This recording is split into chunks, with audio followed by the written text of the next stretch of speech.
அனைவருக்கும் வணக்கம். நம்ம டெய்லியும் banking and SSC point of வியூல 5 கொஸ்டின்ஸ் கரண்ட் அஃபேர்ஸ்லேருந்து பார்க்குறோம். இன்னைக்கு என்ன கொஸ்டின்ஸ் இருக்கு அப்படின்னு சொல்லி பார்ப்போம். First one, according to ministry of commerce, which state secured the top position in India's textile export அப்படின்னு சொல்லி கேட்டிருக்காங்க.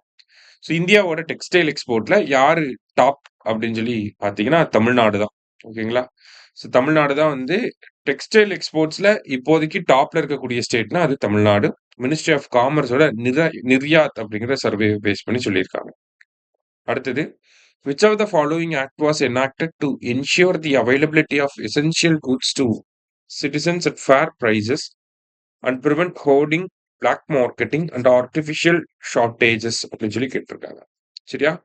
ஸோ கிரைசிஸ் டைம்ல முக்கியமான பொருட்களை வந்து பதுக்கி வச்சுக்க கூடாது. அதான் ஹோர்டிங் பண்ணக்கூடாது. ஆர்டிஃபிஷியலா பதுக்கி வச்சு ஆர்டிஃபிஷியலா ஷார்ட்டேஜா ஏற்படுத்தக்கூடாது. பதுக்கி வச்சுட்டு அது பிளாக் மார்க்கெட்ல அதிக விலைக்கு விக்கக்கூடாது. அப்ப இப்ப வந்து நமக்கு எல்பிஜி தட்டுப்பாடு இருக்கப்ப, இந்த எசென்ஷியல் கூட்ஸா எல்பிஜிய வந்து அனௌன்ஸ் பண்ணி, இந்த மாரிலாம் பண்றவங்கள கைது பண்ணுவோம் அப்படின்னு சொல்லி சொல்லியிருந்தாங்க. ஸோ இது எந்த சட்டத்துக்கு கீழ இதெல்லாம் பண்ண முடியும்னா, எசென்ஷியல் கமாடிட்டீஸ் ஆக்ட் 1955க்கு கீழ பண்ண முடியும். சரிங்களா?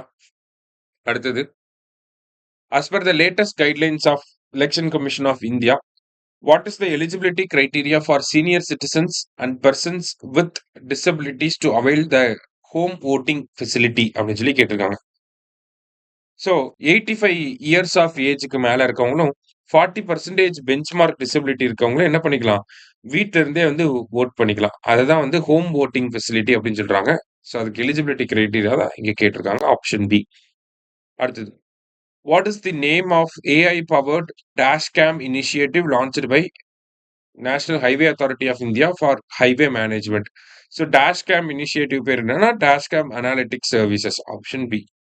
லாஸ்டா, world water day is observed on அப்படின்னு சொல்லி கேட்டிருக்காங்க. World water day March 22. சரியா? இன்னைக்கு 5 கொஸ்டின்ஸ் பார்த்துருக்கோம். தேங்க்யூ.